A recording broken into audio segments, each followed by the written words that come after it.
Action. Action. Action. All right. Shooty. Danny.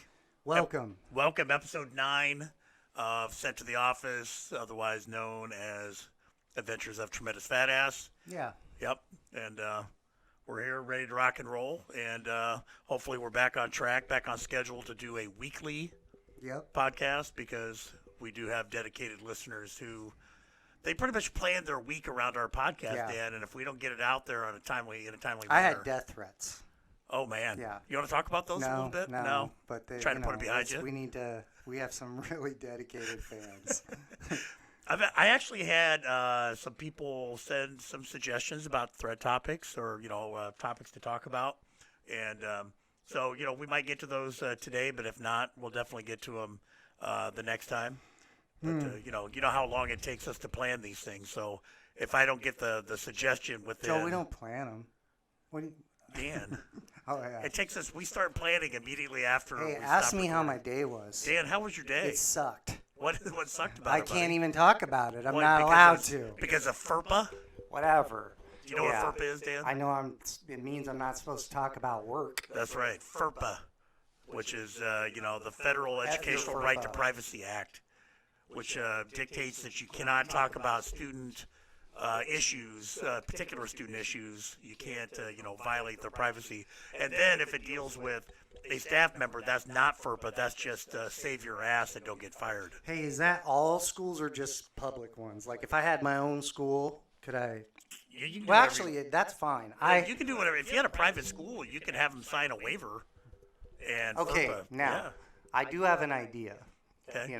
Hypothetical idea. Hypothetical. Which, you'd have to have the parents on board. Sure. It's going to be a little pilot program we're just going to test out, but...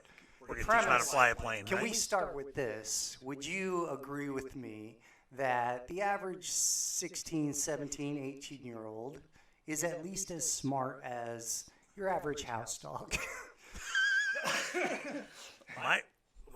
Merp is pretty smart, so Okay, maybe. just the sheer fact of being a human being qualifies them with the intelligence of a dog. Yeah, of okay? course. All right. All I'm saying is shock collars. All right? Shock collars. Now, here's the deal.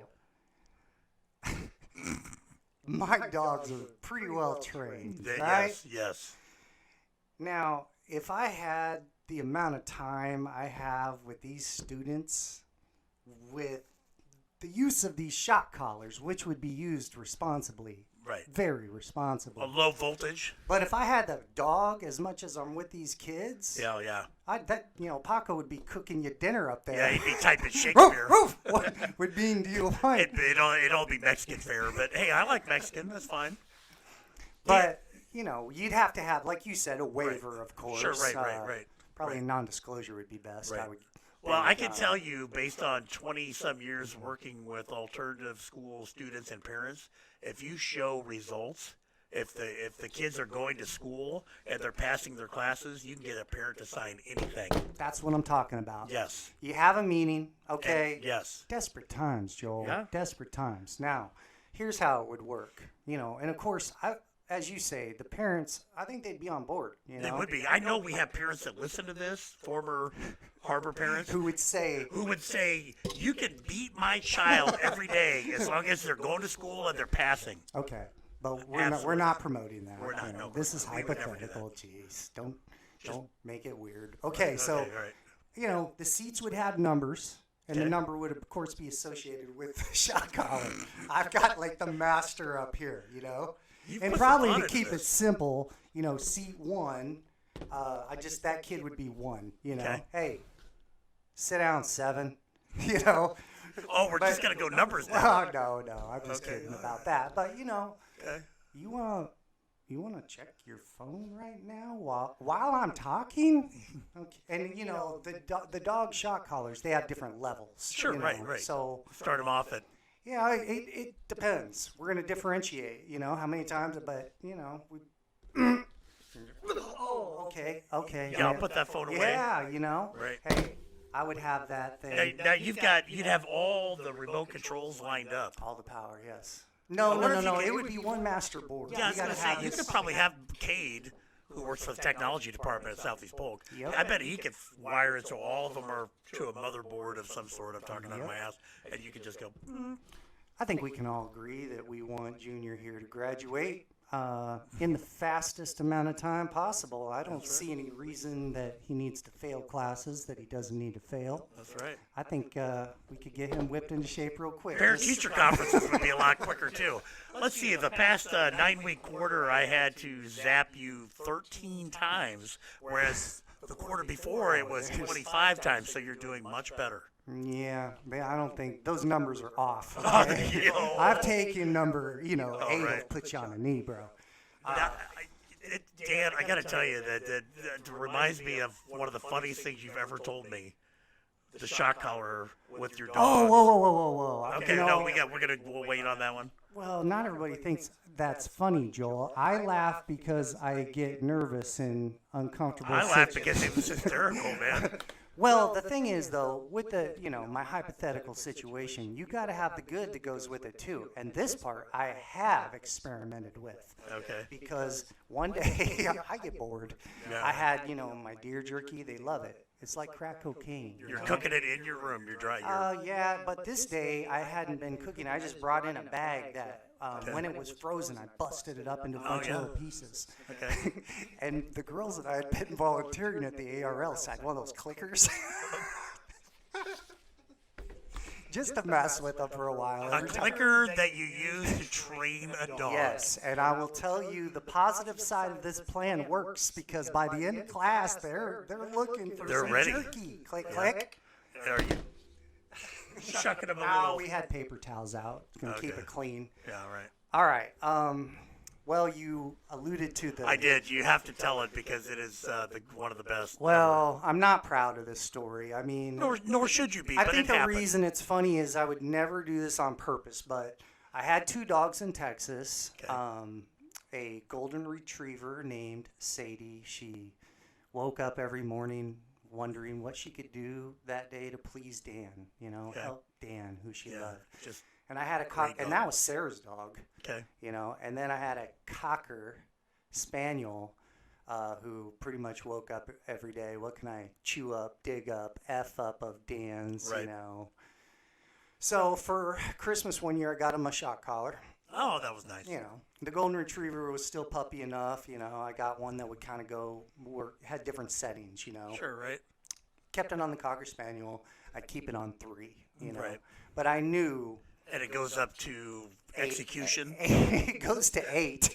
And of course, my buddies and I had already taken tried it out. What was sweet is you could change it.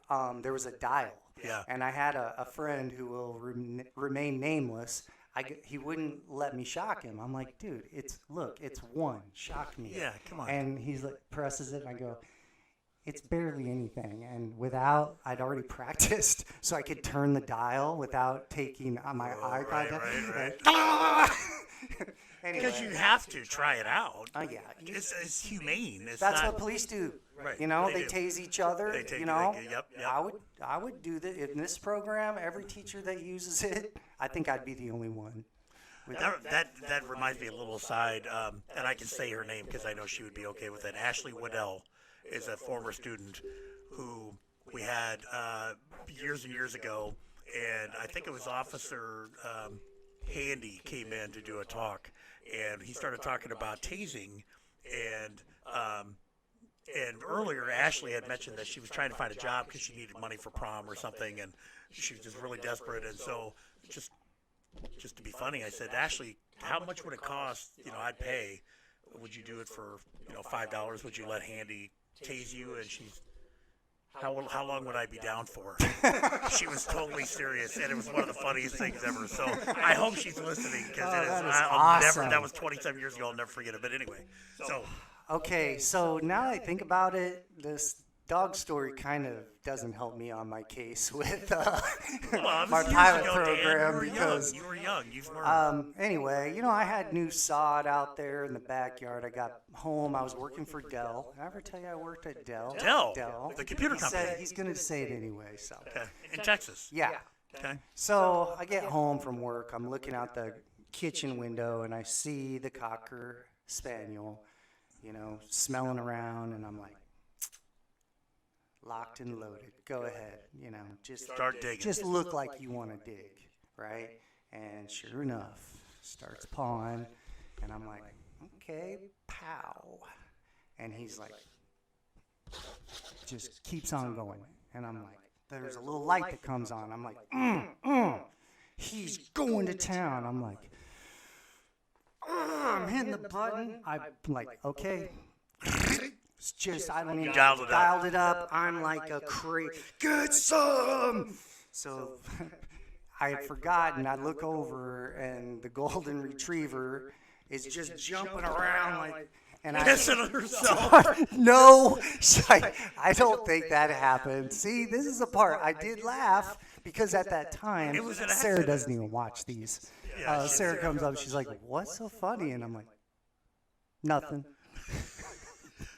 But you forgot the collar was on the other dog. Yeah, well, she was jumping, but Yeah. anyway. Well, I just want you to tell that story because I know you had a bad day today, Dan. Well, yeah, I probably would have So is there anything you used can my talk power about? today. No, really. No? So, Okay. how about that? How was your day? What'd you do? You know, my day was okay. It started out a little, honestly, started out a little rough because I've got some ear problems, as you know, and for the last couple days, I've got tinnitus, which is like, and I'm going to talk a little bit about that, but it's just been relentlessly crushing me the last couple days, and it's like you can't get away from it. So, it kind of, I don't know, bums me out a little bit. So I got up and took a little nap, and then I got up and walked and listened to a podcast about tinnitus, which I thought was interesting. And for people that listen to podcasts, which I know a lot of people do, I do. it's on the NPR. What did I say it was? Fresh something. Fresh Air. And it was about our deafening world. Okay, so I talked a little bit about hearing loss, and I talked about tinnitus, and honestly, I didn't learn much about it because for the last 12, 13 years, I've done a lot of research Right. to figure out my own problem. But it's a great podcast for anybody out there that maybe has hearing loss or has tinnitus or knows somebody that does, and you probably do know somebody that does because 30 million people in this country have tinnitus. Well, you didn't tell me much about it. I wanted to save it for this, but Yeah. the part you said that intrigued me was about our society has more hearing loss than others. Mainly modern society, because they've done research where they go to other third world countries, let's say, that doesn't have the technology and things that and they find elderly people in their 70s who still have hearing like they did when they were babies, because they're not exposed to traffic and trains and power tools and rock concerts, and they're not putting headphones in their ears, and they all hair dryers, and for people to as a kind of a gauge, any sound that gets to 90 decibels is damaging your ears.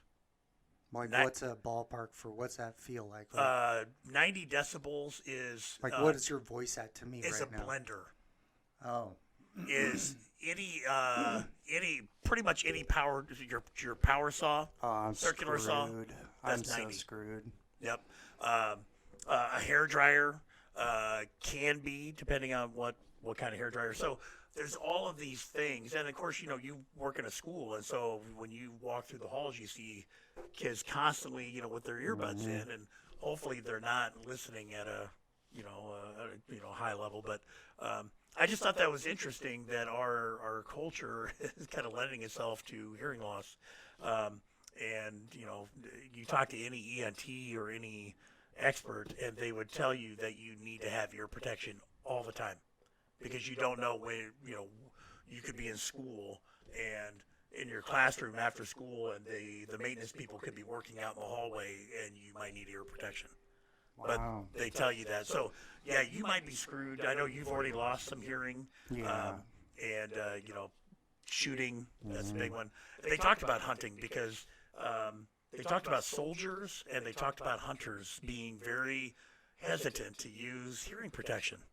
And for soldiers, it's you're kind of a pussy if you use hearing protection. You got to be able to hear your surroundings. You do, but they said there's, they've done a lot of research on that, and part of it is that, and part of it is, oh, you're going to use noise canceling headphones? What are you, a pussy? And for hunters, maybe that's when they're doing their target practicing. Maybe. I mean, if I'm hunting, or I've never been a soldier, but right. There's no way I would give up my sense of hearing if I was. But that makes sense. I'm sure either way they struggle with it more. Well, they talked about the hunters too, because they'll tell you, I need to be able to hear deer walking in leaves, and I don't even like to have my my stocking cap over my ears. Right. But those are two that they talked about. I don't know what you call it, activities or whatever.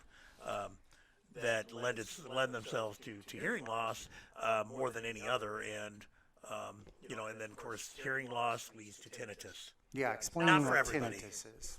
Tinnitus is essentially, the podcast did a really good comparison, because they talked about, you've heard of, when people have an amputation, how they still feel a sensation in the limb. So, you get your arm cut off and, you feel, and that's a real psychological phenomenon. Yeah. So, in the podcast, they compared tinnitus to that sensation, because once you've lost hearing, the auditory cortex, the sensory part of your brain that picks up sound, it gets bored, and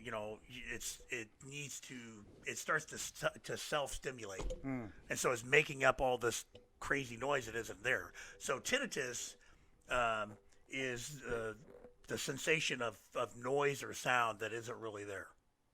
It's not there. So I hear noises in my ears 24 hours a day, 7 days a week, and they'll never stop, and they won't get better, and they'll probably get worse. Yeah. Because my hearing's going to get worse, and as my hearing continues to get worse, those sounds will get worse. So, and for most people, it's subjective, which means it's all in the brain. It's all the brain filling in the gaps that it's not hearing anymore.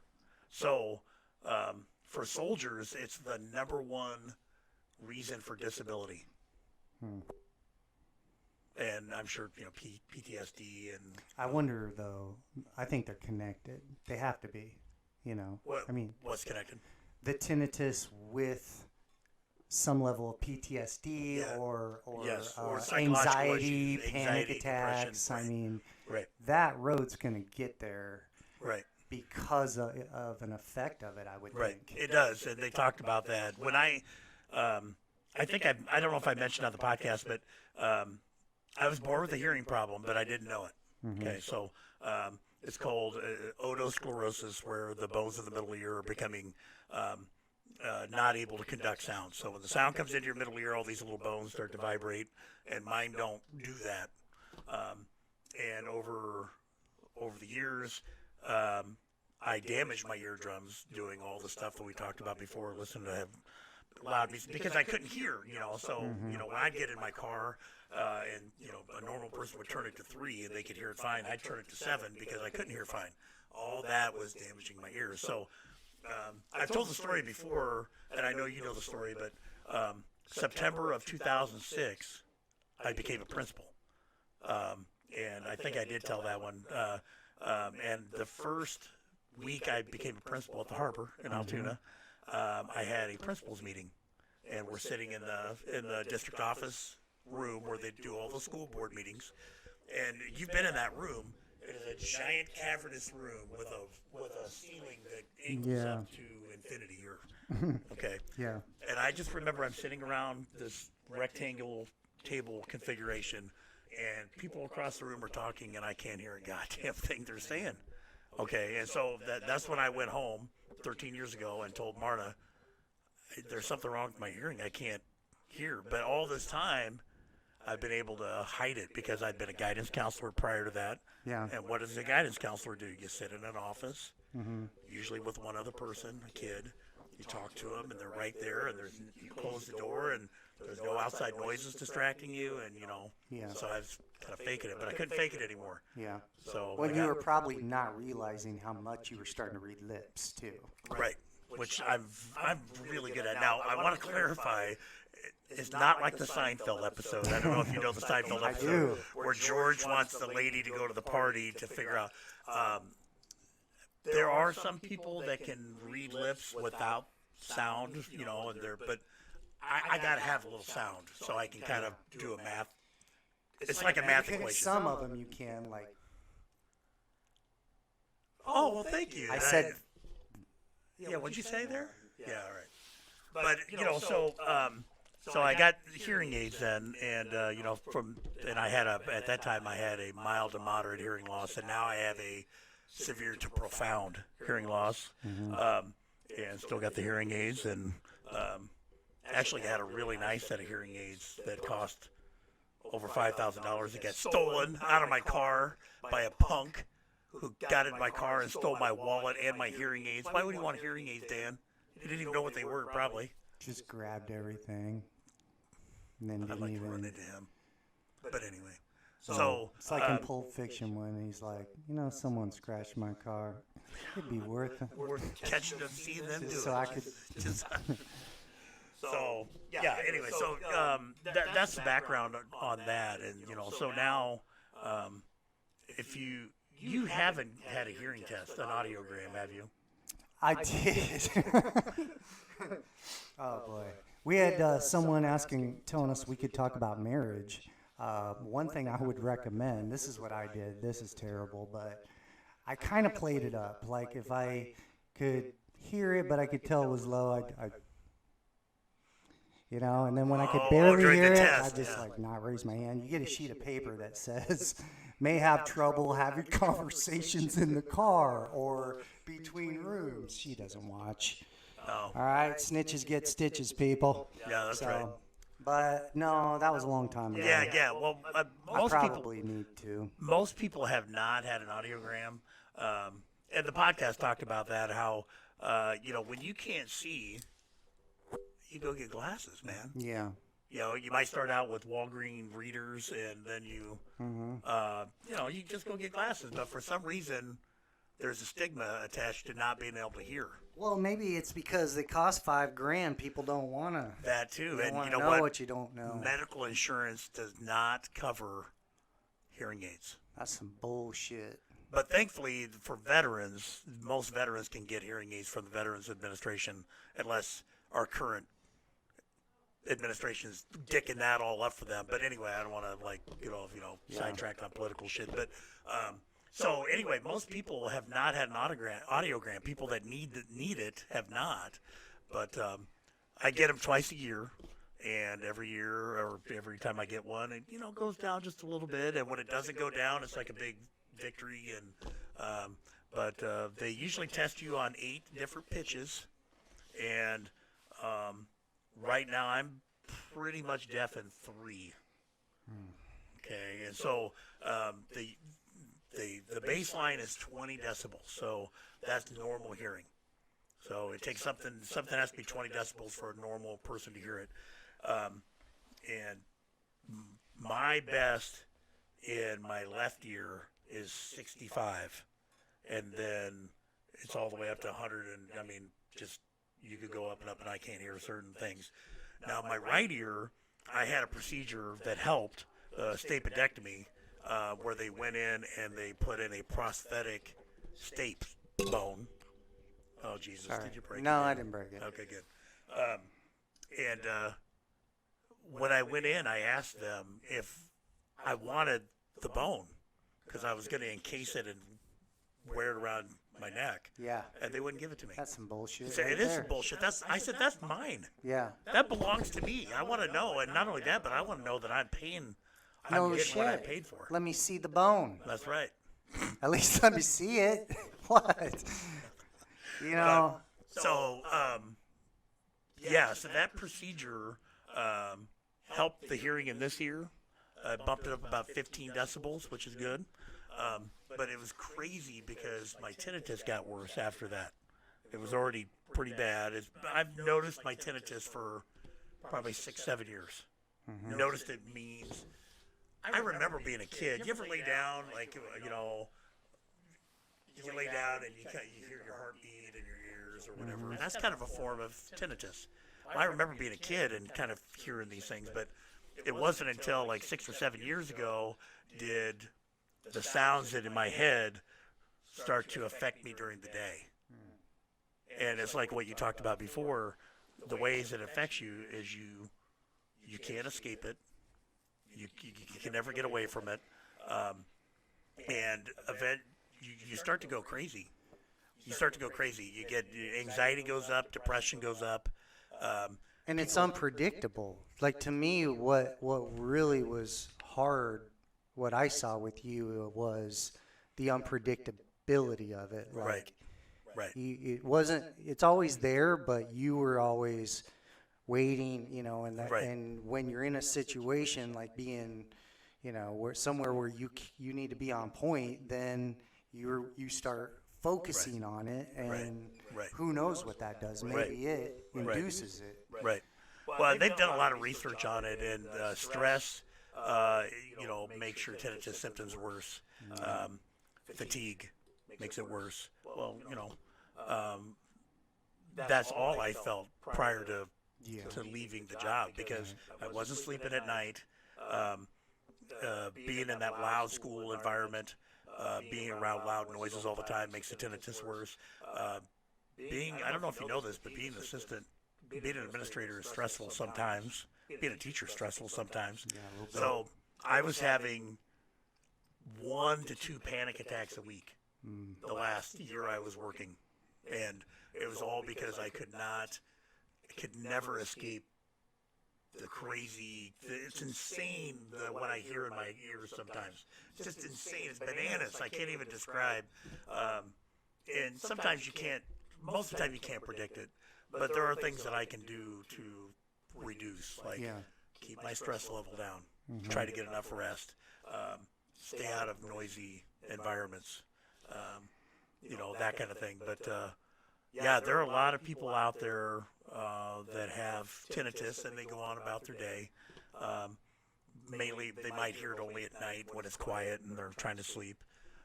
And then you've got, a few, 10% of those people who have it like me. Is everybody's tinnitus connected to ongoing hearing loss? Or do some people have it that are not experiencing ongoing hearing loss? Very few people have tinnitus, and this is something that was the one thing that I did learn from the podcast. Very few people have tinnitus who have normal hearing. Right. So generally, if you have normal hearing, you're not going to have tinnitus. Now, that's not to say, like, if somebody with normal hearing, my son over here has normal hearing. I pray that I didn't give him my hearing problem, because it is inherited. It can be an inherited thing. He's good to go. He seems fine. But, he goes to a rock concert. He's going to have tinnitus afterwards if he's near the speakers. But by the next day, it goes away. Yeah. Okay. So, but the tinnitus that endures, that continues, that never goes away, it's almost always somebody with hearing loss. And that's because of the part. And hearing loss that is continuing. It's not if, it's when it's going to be gone. Not everybody's hearing loss gets worse. Right. Is that what you're saying? I'm asking if everybody whose hearing loss is getting worse, if tinnitus is connected to that. Like, not just hearing loss, but if your hearing loss is getting worse, is your tinnitus going to continue to get worse? I was told that by 2 different ENTs. They were just trying to prepare me. Look, and I think, honestly, that's what's so hard to deal with. Right. Right. Very few people. I mean, I think it's challenging to have empathy with something, because most people, when you get sick with something, you're going to get better. I just remember when this started, we were going through dealing with, we were going to lose Gabriel. We had found out all of that. And so we were both in some pretty dark places at the same time. Right. But for me, and I remember telling you that mine is going to come to a conclusion, and I knew how hard it is for you, knowing that feeling of it's just going to continue to. Right. Yeah, I knew what you meant when you said that, but I mean, you can't compare losing a child. I know. I mean, you can't. I mean, I don't even know where to begin with that, but that was probably the hardest thing to hear. When I went to the University of Iowa for a year and a half, and that was something that my medical insurance didn't cover. I drive there, and I got cognitive therapy to try to, because that's really the only thing. There's no cure. There's nothing they can do to stop this. All they can do is try to teach you how to deal with it. Okay, so you can use a masking thing. Like I've got apps on my phone where I plug in my earbuds, and it'll be a constant noise that'll maybe drown out my tinnitus noise. So I'm replacing the noise that I hear with another noise, but it's a new noise. It's not the same old You're just noise. saying, hey, brain, you can take a break now. You take a break, and here's something else. And so, so they taught me that at the University of Iowa. They taught me how to, and it didn't work for me, but they tried to teach me how to be friends with my sounds. Yeah, that's a mindfulness thing. It sounds kind of dumb, but they said, and that's what they talked about in the podcast too. The guy said, I've tried over the years to look at it like this is my sound and this is unique to me. That's what the monks would tell you to do. Seriously. Right. Hello, but sound. that doesn't always. Hello, sound. Come on in. Come on, hey. But I have more than one sound, so that's kind of a problem too. Yeah. So most people report that their sounds is like crickets in the summertime or cicadas or I have crickets sometimes, but I mainly have my main sounds are howling winds, just constant. I have a high pitched kind of electronic sound that comes and goes, which is interesting because it's a sound that is actually in real life too high pitched for me to even hear. In real life, if you played that sound on your phone, I'm deaf in that tone. I can't literally hear it, but my brain remembers it. That's so it plays it. Wild. And then I have a bass drum, which is called pulsatile tinnitus, and it's often tied to your heartbeat, but mine is not tied to my heartbeat. So I have these noises all the time, and they vary, and that's the frustrating thing is because sometimes they're at a tone. I've learned over the years. I tell Marna, I compare them to tornadoes. I'm like, right now I've got an EF2 going on in my head, or I've got an EF4. I've never had an EF5 because I don't even know what that. I want to save that first. Yeah. But I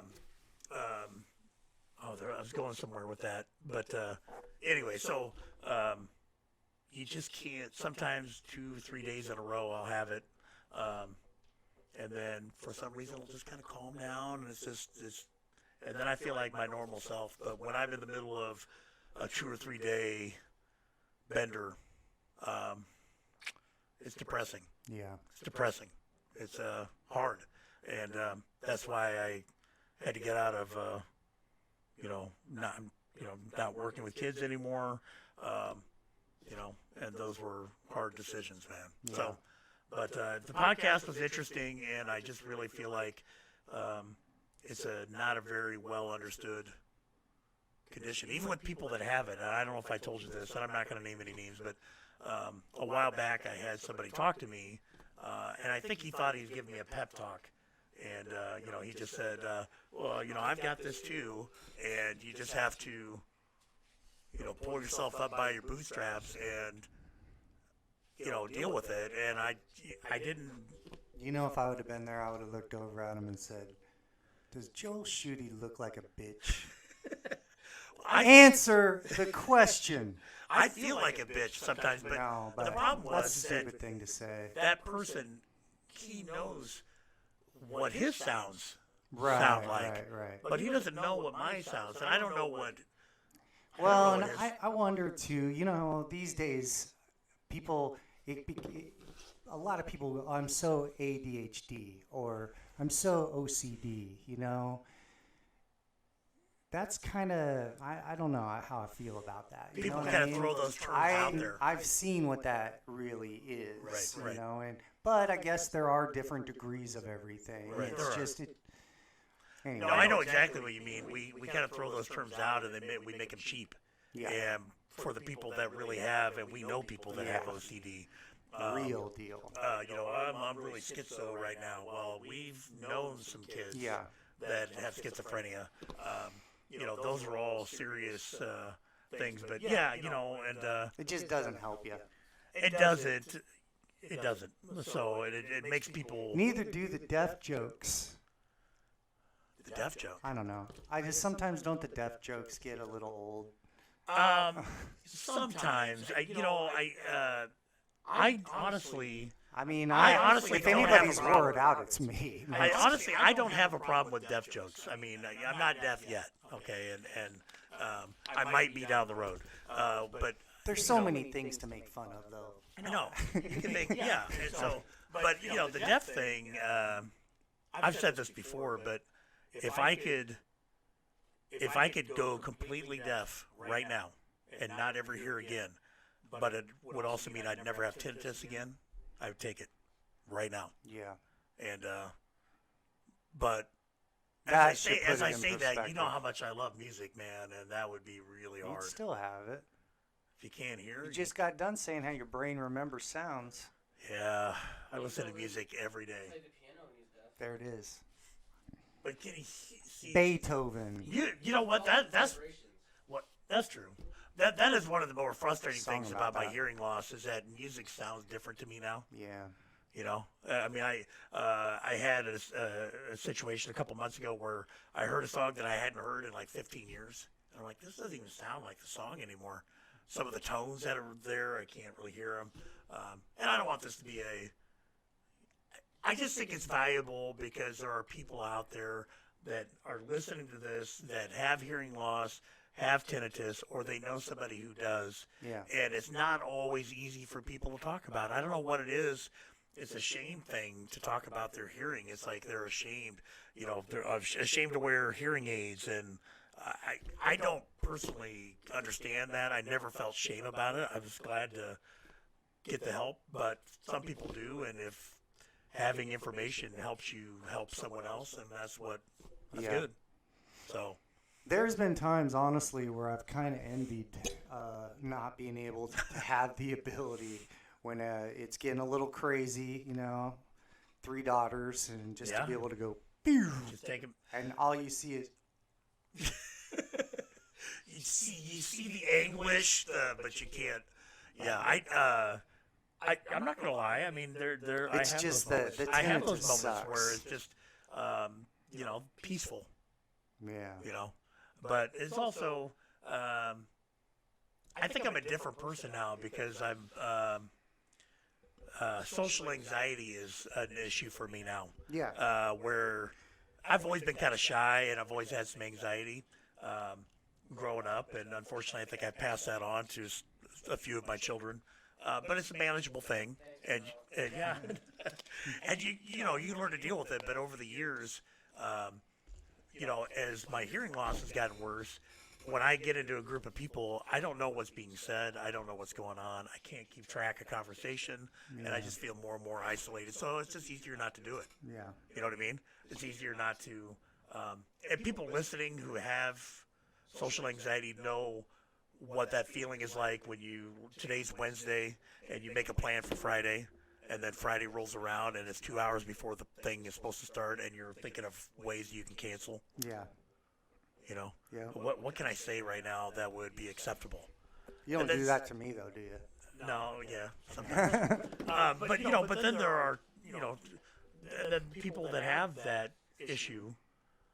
You know, I just got to plow through it. Man. Yeah. I just got to go, and once I get there, you know, if I'm with people that I care about and care about me, they know that I may not feel right at first, and Right. people that know me know I can't hear, and they, you know, they're pretty good about trying to include me, and so yeah. But it's funny that how that has changed me in ways that I never expected. Yeah.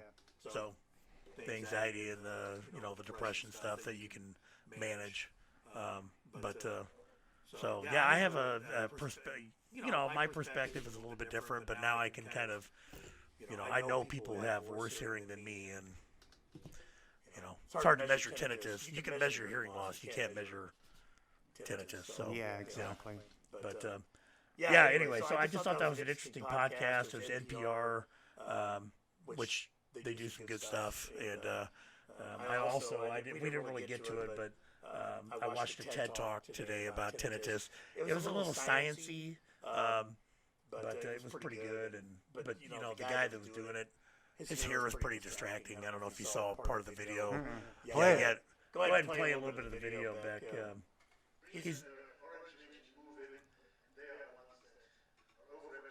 It's a little distracting. You know, I'm sure he's a nice little fella. But anyway, that's the auditory cortex, and on the side here, the part that was more lit up, that's the people with tinnitus, because their auditory cortex is just going to town. It's just like lighting your brain up. So anyway, but yeah, it was a good TED Talk, but it was really sciencey and you know, but it's interesting. It'd be cool if they could figure it out. Yeah. Well, he talked about that. He said that there's a procedure that they do with Parkinson's patients now, where they actually operate on the brain, and they think that it can have a positive effect on people with tinnitus as well. And they kind of showed a lady who was pretty much debilitated with Parkinson's and depressed, and they showed her, and she's wide awake during this procedure, and they showed her and she was functioning, and she had days where she felt like she could actually leave the house where she wasn't.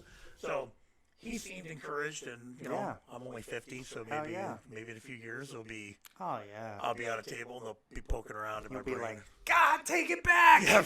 Jesus Christ! Right.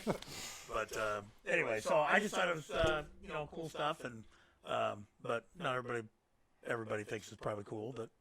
Not everything we say is going to be interesting to everybody. I don't know if I agree with that, Joel. Yeah? Name one thing I've said that isn't. No, I'm just I kidding. can't think of anything. Where are we at, buddy? I got Oh. something seriously Okay. interesting to say, Okay. which is, hey, Joel, Yeah. go yourself. What's up, Daddy? Okay. All right.